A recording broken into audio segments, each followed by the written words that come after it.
Well, I guess really not much has changed since the last time we talked with us. Our guys hopefully are rested, ready to go, come back and get back to work this afternoon for practice. And boy, for you guys, what do you like? Injuries? Pretty much status quo with the injuries. You know, Cedric Giles probably still doubtful with the broken hand. That'll be a couple more weeks before we know about him. Malcolm and Tobias are questionable, and Devin Jones will be questionable with the shoulder. You heard that at practice right before, like Wednesday's practice right before the last game. I think we talked about that one. Those three guys will all be questionable this week, but they're going to have the opportunity. We'll see how week goes of practice for those guys. First SEC road game. Should be a challenge for our guys. Obviously, you saw that. You're playing a team that's got some talent. It played a lot of emotion in the first half. Played really well. Made a bunch of plays. Had a good halftime lead over the number 6 team in the country. And so we're going to have our hands full going up there at their place, and I know it'll be a big game.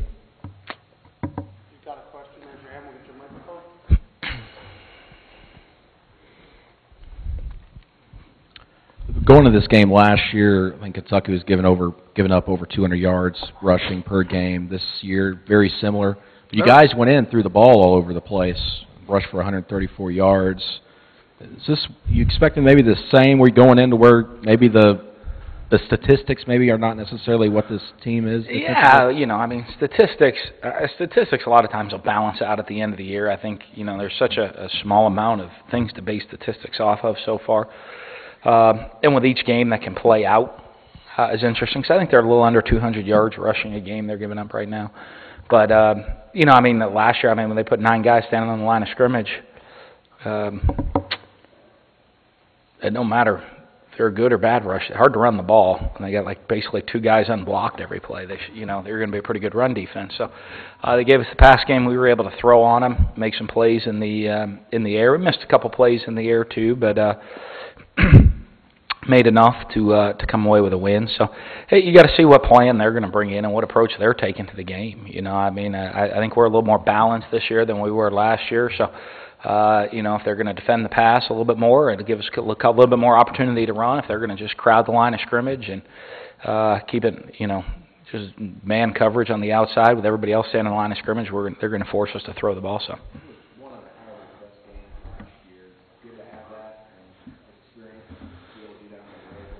Yeah, hopefully it's one of his best games against this year. We put a lot and count on him a lot for things. I think he had nice for him. He get a little relaxation, get some rest, and get ready to roll. But for him, and we do put a bunch on him. He's got to make plays, throwing the football for us to make people respect the pass and get him off us so we can run the ball.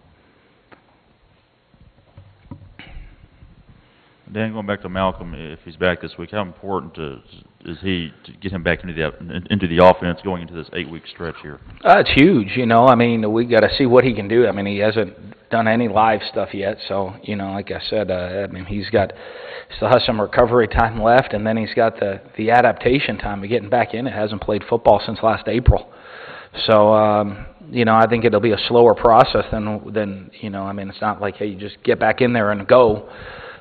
He's got to get himself, basically, his training camp starting now. Everybody else is halfway through the season. So, but it's huge for us because he is a playmaker and tough to match up on. Weather forecast has thunderstorms in Lexington on Saturday, Dan. I'm curious as to how that changes pregame routine or pregame routine with Tyler. Anything in that regard? No.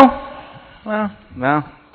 Hey, when they let us go on the field, we'll go out there and get warmed up. And if they say no warm up, just go out and play, we'll go out and play. Projected maybe some storms here this afternoon, so it'll kind of be like practice today, I guess. But none of that really gets to us too much. Home games maybe a little different because sometimes we walk through outside, so you get wet. But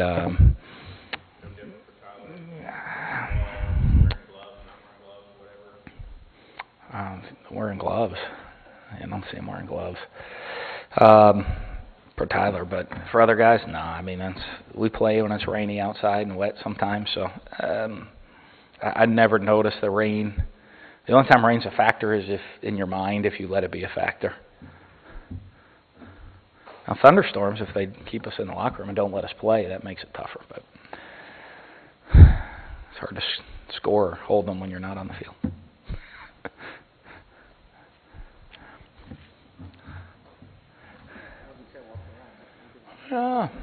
Anyone? Bueller?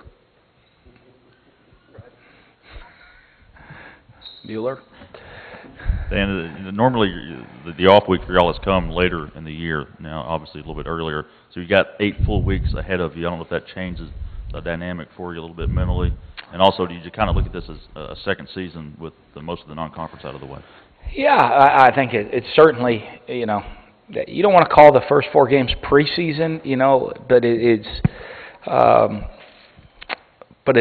different just because it's so much conference oriented now, you know. And when you come in, your goals are to find a way to win your shot of the conference, play for a conference championship game. These are all the games that really matter starting now for us. And even though I had the one conference game, which was good to get that one. But I think it is different. We'll see what the bye week later is. I mean, I guess everybody's probably fresher than normally at this point of the season, you know, with the bye week. And I guess, you know, week 7 or 8, whenever we usually have the bye week, we'll be a little bit more tired. Not to get that rest at that point. But, you know, for us, like I said, I think the bye week came kind of dead center in, you know, a number of days of football. So it's not a bad break, you know. For us, bye weeks can be beneficial. You know, they can hurt you, and because you know you get into such a rhythm sometimes that to disrupt that rhythm. So I think it is okay right now that we've had that. We're kind of rested. We go 8 weeks, 7 of those conference games. It's time for us to get into a rhythm and start playing and building up to where what we want to accomplish this year. I know you sort of referenced the South Carolina-Kentucky game a little bit where, I mean, Kentucky was up at halftime. How important is it for you guys to get off to a good start so you don't fall behind against Kentucky? Well, it certainly helps. You know, you see the emotion that the fans had, their team had, and, you know, what was going on. And, you know, you don't want, if you get up early, you have a chance to then you're kind of controlling the emotion of the game. And you know, that was a huge deal. And you saw that in that game on Saturday, that it kind of started snowballing the emotion into making more and more plays. And you know, I think if they had scored right before the half, it might have been a different result, even in the second half with what it was. They could have had such a big lead going into halftime, but. You know, I mean, it's always, I think anytime you're on the road, you want to start off fast, you know, because if you can start off fast, you know, you have the opportunity to, you know, take some of the emotion out of the stadium at that point and try to control the home field advantage a little bit. But anytime you're on the road in the SEC, though, you're going to play in tough environments.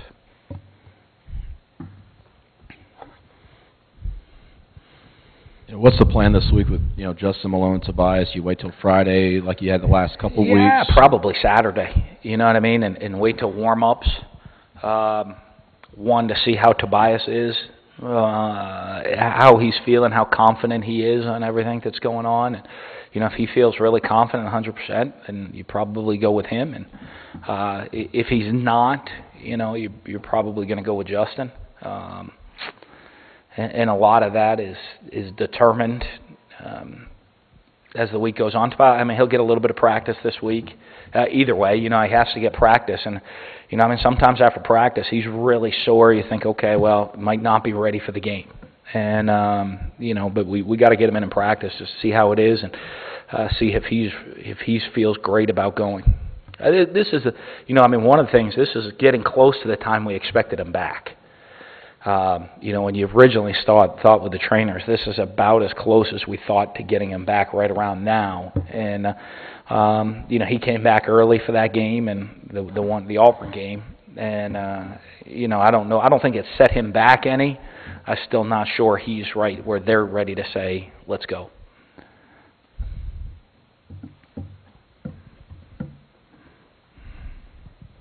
going back to my question earlier about the off week, and you mentioned as far as football goes, from 1st of August until end of the season, it's about halfway. So was this off week kind of in the ideal spot for you compared to previous years? We'll see. It's yet to be determined. If we win the rest of our games, then I would have to say yes. Like I said, I don't know. I mean, it's for our guys. I think Cayman a good guy. You see the look in our guys' eyes; they were ready for a break. I'm going to be honest with you. I guess the ultimate ideal week would have been this week to be a bye week because it's fall break. Where the kids. Our guys still had to go to school. We gave them Friday off from football, but they still had school Friday. Where this week there's no school Thursday or Friday. So I guess if you want to do it the best academic way and tie in academics in football is give them the bye week whenever your fall break week is.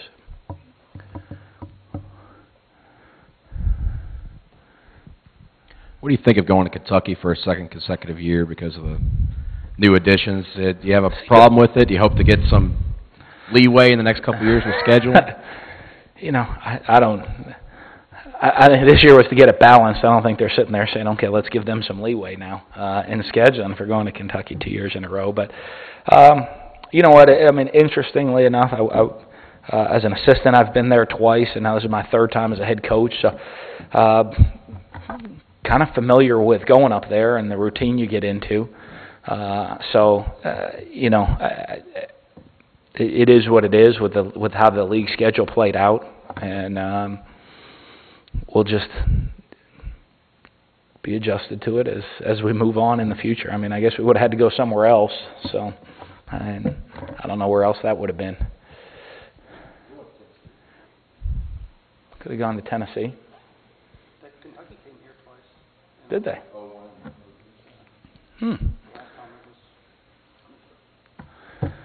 Dan Joker said Maxwell Smith will not play. He's definitely out. So they now have to go to 2 freshman quarterbacks, one of which you have tape on, the other you completely don't. He's never taken a snap. Yeah. 2-part question, what have you seen out of Whitlow with what they've given him you can game plan for, and how is it a complete roll of the dice when you don't have any tape or anything to work on this late in the year on a quarterback? Yeah, the other guy, Whitlow's one that played. What's his name? Gatorade Player of the Year. Yeah. Towels. Yeah. He, we've watched some high school film on him. Obviously, I think he's a complete quarterback. Throws the ball really well. Was their state player of the year. Looks like a winner when you watch him on film in high school. Has all the tools. Can run, has size, good decision making, strong arm. So,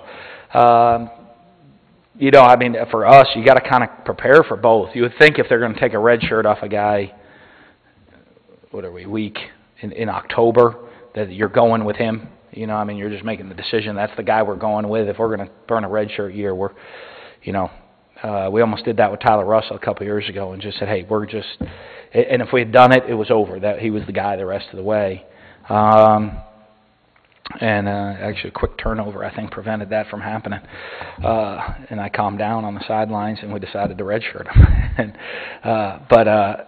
When you make that decision, especially with a week of practice, you're making a decision to get him ready and go with him. The other guy's pretty athletic, though, and from what you saw with him, he threw the ball really well.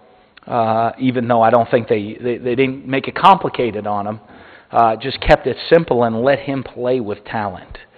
And I think a lot of times when you go with a true freshman, you're going to let them play with talent, let them play off their emotion and their excitement, and they can make a lot of things happen. And then as they go, because you're keeping it as simple as possible for them, and you just let them do what they do well and execute very easily. And especially that we haven't seen a whole lot on them. Where it's hard to see, okay, well, where's the scheme now? Week 2, now that they let him do a couple things, and they probably weren't sure he was going to be the guy last week. They had a small package for him. Now when they put the full package in for the freshman, what it actually is, it's kind of like playing the first game of the season against a new coaching staff. So that's what makes it a tough deal with both guys, and I guess which one they're going to go with. I think the Towels kid is more the complete player. Or like I said, if you take a red shirt off, that's who you're going to go with.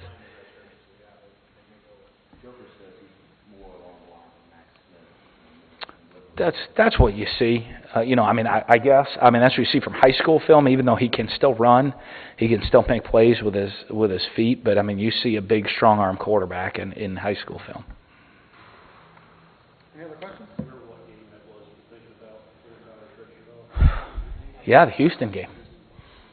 It was the Houston game, my first year. I just had enough, and we we weren't doing very well and made some silly mistakes. And I just, you know, it was one of those that you just had to make a decision. And you know, I think what it was, there was a quick turnover, and you know, I said, hey, go get warmed up, and our defense created a quick turnover.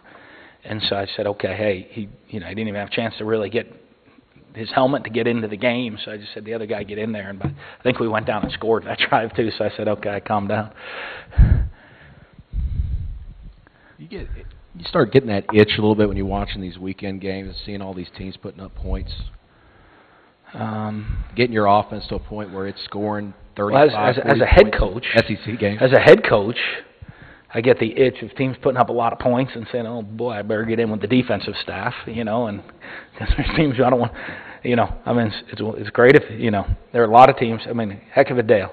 If you're Baylor and score 63 points, unfortunately you lost. So, you know, I mean, if you're patting yourself on the back that you scored 63 points, you lost. So, you know, with all those numbers as a head coach, my only concern is that we score one more point than the other team. If we win 3-2, we win 3-2. If we win 42-41, we win 42-41. I'm just as happy whichever way it goes.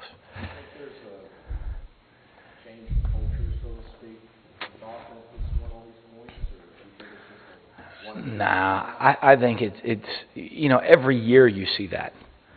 You know what I mean? I think, you know, you look at the Tennessee-Georgia game. I remember there was another one like that about 3 years ago or something like that.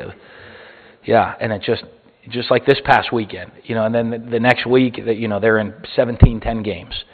And, you know, I think a lot of that can come with just how things play out. You know what I mean? You look, I remember a couple years ago, Oklahoma scored 60 in 5 straight games. Went to a national championship game, scored 14. You know, so I mean, I think that it always can kind of play out. And this weekend was just one of those. I do think, though, sometimes you'll see when you have competitive teams playing each other that you could play a game one week that, you know, I bet Georgia-Tennessee could play again this week, and you could have a 21-17 game instead of a shootout. And I think just sometimes how the game goes sometimes dictates those high-scoring games at times.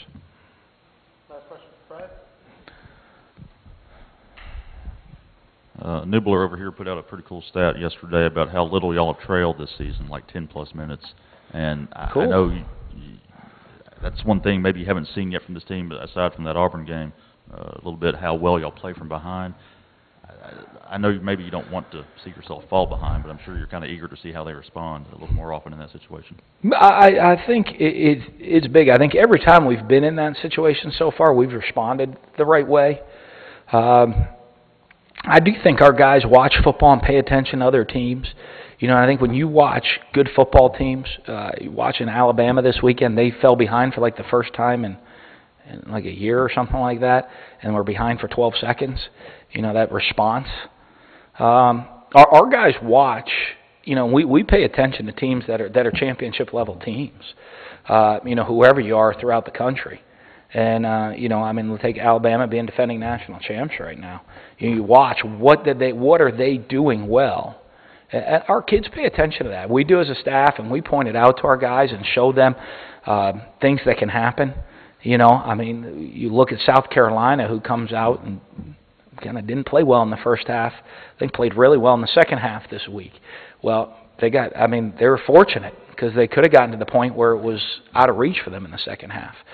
They responded well, though. But so you always look at what teams do well, and I think that's one thing. If you're going to be a good football team, when you fall behind, as soon as you face adversity, what's your immediate response to it? And we've done pretty well at that so far this year of kind of making an immediate response, whether it be on the offensive or defensive side of the ball or kicking game. When we needed to make a play, we seem to have made plays.